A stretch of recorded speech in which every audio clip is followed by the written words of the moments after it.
ในระยะผ่านมาเนาะโครงการเราก็ได้สนับสนุนเรื่องการอนามัยเนาะเดี๋ยวนี้ทางพวกเราก็เห็นหลายอย่างเนาะที่เป็นรูปประจักษ์เนาะอันนึงละแม่นได้เอา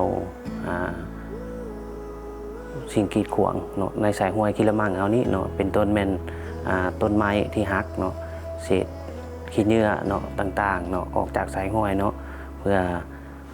เปิดทางระบายการไหลของน้ำเนาะอันนี้เลยเป็นเวียกที่พื้นฟูการอนามัยของสายห้วยเขาเนาะอันนี้เนาะและประชาชนอยู่เขมสายห้วยก็ได้ใช้น้ำที่ดีขึ้นกว่าเก่าเนาะจากที่โครงการบัวทันลงมาเหตุการณ์ฟื้นฟูนี้เนาะอันที่สองก็เป็นทางเขาก็ได้มีแผนยุทธศาสตร์เนาะการนำใช้แผนคุ้มครองน้ำท่วมแบบผสมผสานเนาะอันนึงเป็น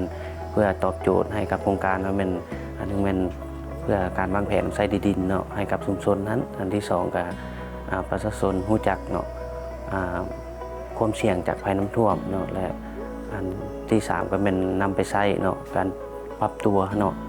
ตามแผนยุทธศาสตร์อันที่สี่ก็เป็นรู้จักระบบแจ้งเตือนเนาะที่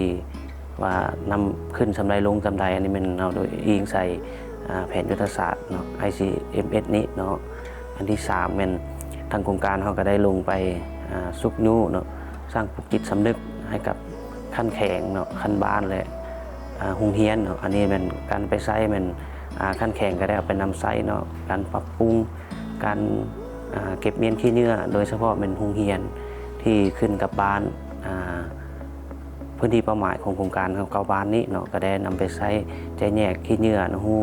เก็บเมียนเนาะหูขี้เนื้อเป็นอันตรายเนาะเป็นนำไปรีไซเคิลเนาะอันนี้เป็นทางโครงการเขาก็ได้ลงไปสุกนูหลายอย่างเนาะที่เป็นประจักษ์เนาะอันนี้เลยเป็นทางโครงการได้จัดตั้งปฏิบัติ